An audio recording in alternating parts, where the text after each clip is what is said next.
Olá pessoal, tudo bem? Queria discutir um pouquinho com vocês hoje a questão da qualidade da aprendizagem, né, no ensino fundamental, principalmente nos anos iniciais. Por que será que, né, boa parte das nossas crianças não chegam plenamente alfabetizadas no final do ciclo 1, né? Essa é uma questão que incomoda bastante. E assim, eu não queria levar em consideração a pandemia. Eu sei que a pandemia ela trouxe aí um prejuízo terrível, mas independente da pandemia, eu já tenho percebido que antes dela a gente tem deixado muito a desejar na educação, na aprendizagem, né, dos nossos alunos ao final do quinto ano. Então é sobre isso que eu queria discutir um pouquinho com vocês aqui. Mas antes, não se esqueça, se inscreva no meu canal, compartilhe esse vídeo se você achar que vale a pena compartilhar com seus colegas, mas deixe seus comentários. É primordial que você faça comentários aqui. Eu procuro responder a todos os comentários e os comentários ajudam o YouTube a impulsionar o meu vídeo e levar ele a mais pessoas, tá bom? Então vamos lá, né? Há um tempo atrás eu fiz aqui no meu canal um vídeo falando da educação de antigamente, a de hoje, né? E por que que eu estou falando isso? Porque eu disse nesse vídeo e continuo reiterando aqui que é bem mais complexo a gente ser professor nos dias de hoje do que há 40, 50 anos atrás. E um dos motivos, ou entre tantos motivos, é que hoje a gente tem uma diversidade absurda de crianças na escola, de possibilidades, de metodologias, de formação de professores, enfim, é bem mais complexo.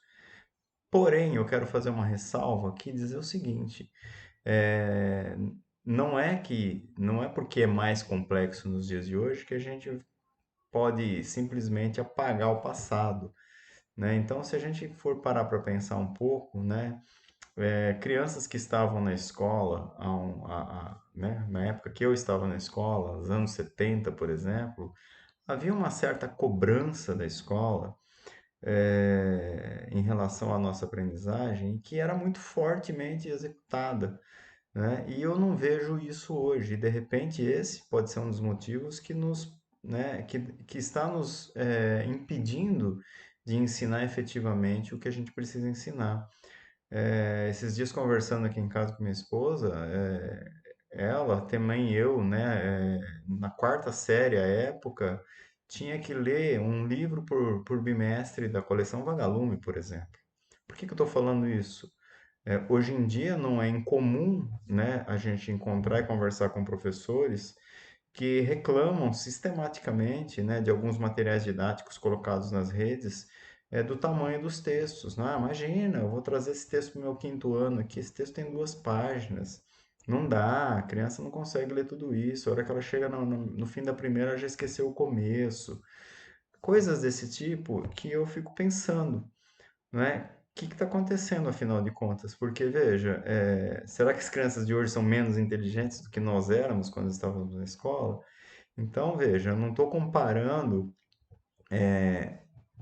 os tempos históricos, cada tempo histórico no seu lugar, mas o que eu queria trazer aqui para discussão é que a capacidade cognitiva que eu tinha, que vocês talvez que têm aí a minha idade ou mais velhos, ou um pouco mais novos, tinham quando eram crianças, não é diferente da capacidade cognitiva que as crianças têm hoje, né? E por que que as crianças de hoje não podem também ler um livro, né, de aventura da coleção Vagalume, por exemplo, né, ou algo equivalente.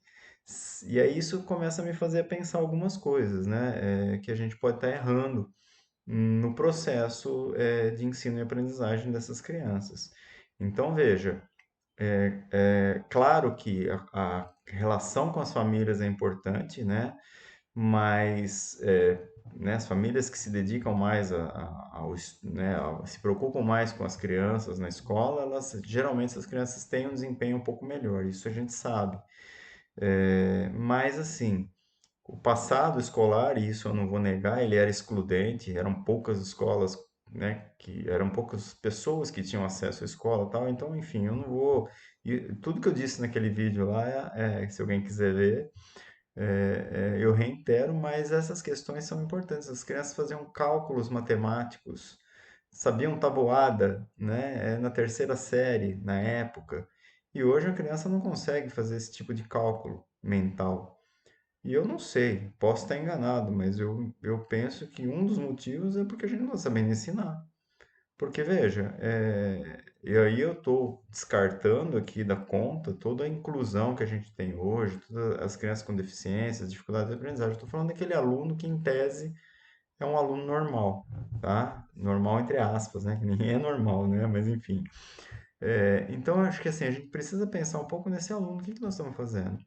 E aí eu fico vendo, é, aqui, né? Eu já trabalhei como coordenador pedagógico na rede estadual durante muitos anos. Quem me acompanha aqui no canal, acho que já deve ter visto vídeos meus falando sobre isso.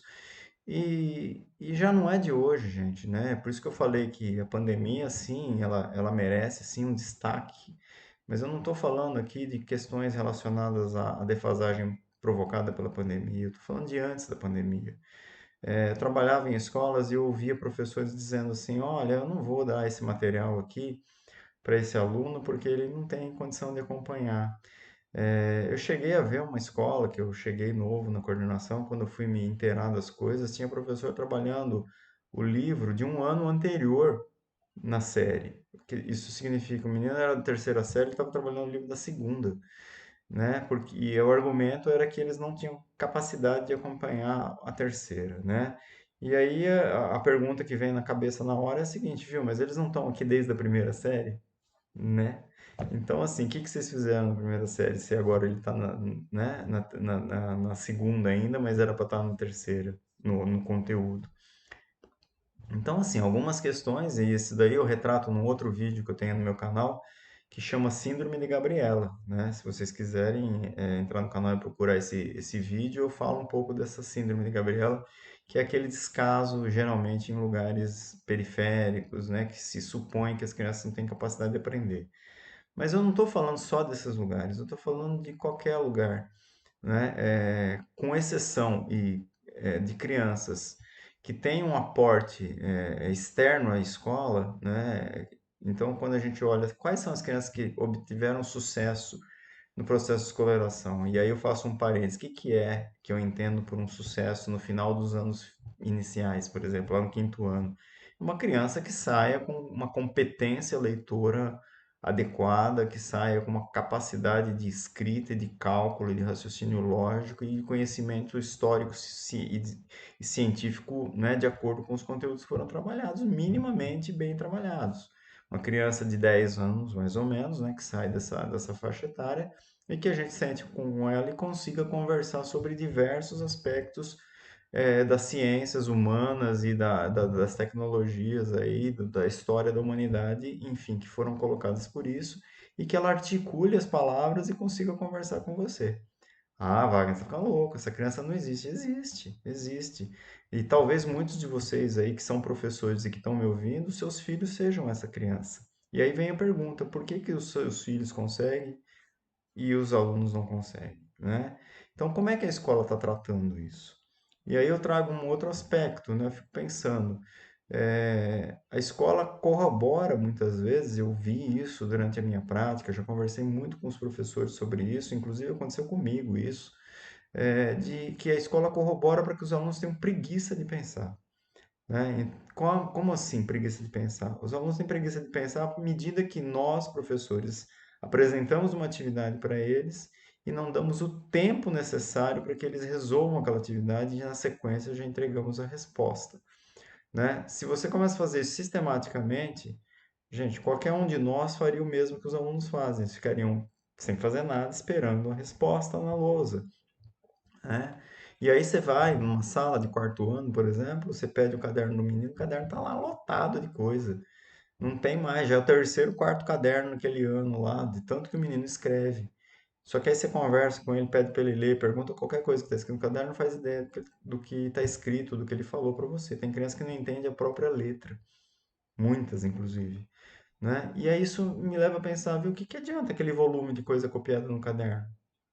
Né? O que que adianta esse volume de materiais que a gente tem aqui no estado de São Paulo? A gente tem os livros didáticos, como no Brasil todo tem. Tem município que, além do livro didático, tem apostilas privadas, privadas não compradas aí pelo município. Tem um programa chamado Ler e Escrever. que tem um calhamaço de material que vem junto. Muitos municípios aderem a isso ou não, a rede estadual tem isso, enfim. Então, tem muito material, muito material. E aí, isso significa que você tem uma quantidade gigante, mas que não entrega, no fim das contas, o que a criança de fato precisa, que é aprender, né, a se colocar em público, a ler com fluência, né, em voz alta.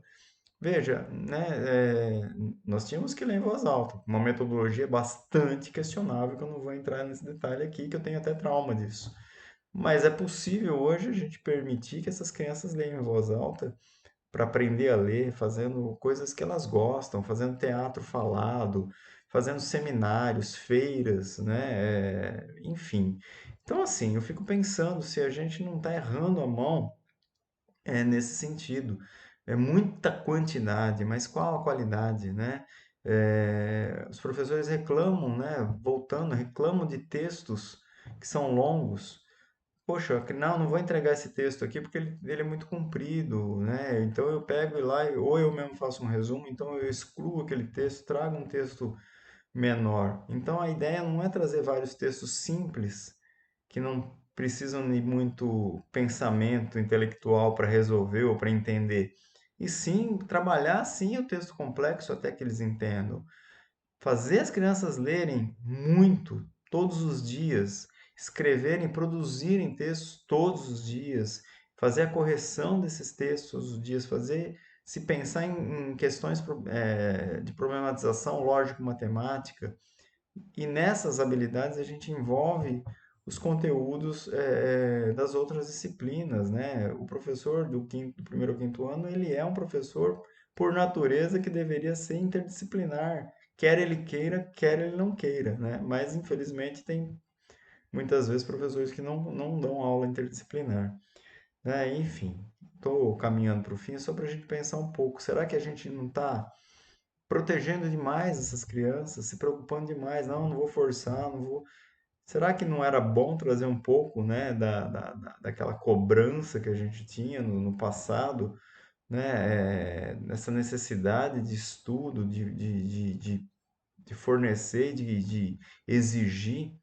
Porque, assim, se fala muito, e eu sou um defensor do construtivismo, né? Quem acompanha meus vídeos sabe disso.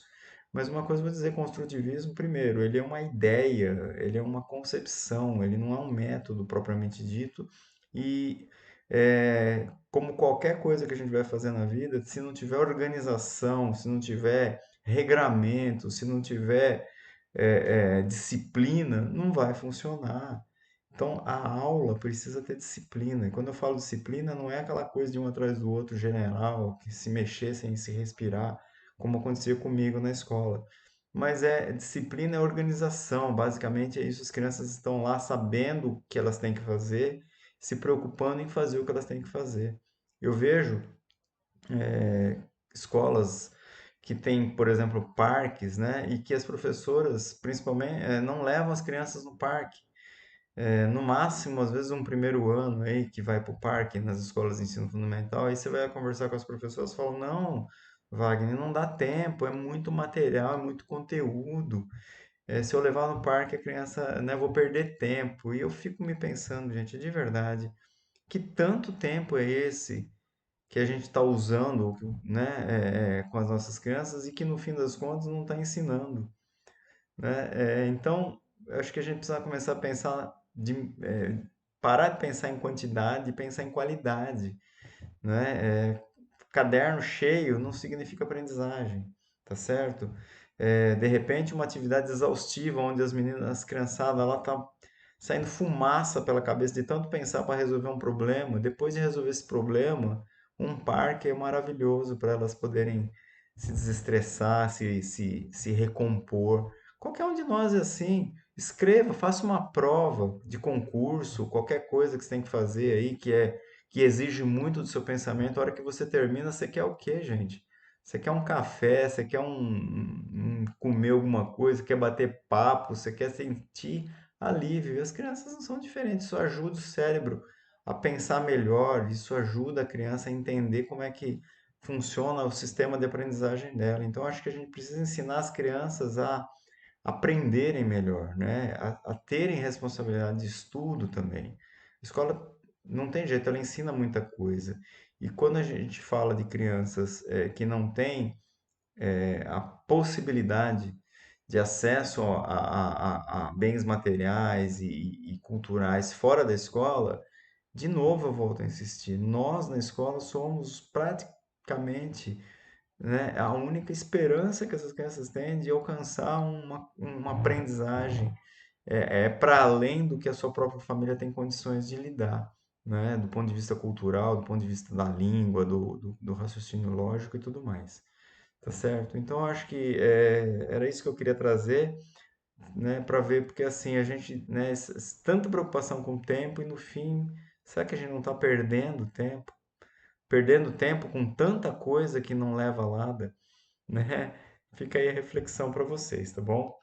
E se você chegou até aqui no final desse vídeo, quero agradecer bastante pela sua paciência e pela sua audiência. E mais uma vez peço para você fazer os seus comentários aqui, que eu vou procurar responder todos eles, tá bom? Um abraço e até o próximo vídeo.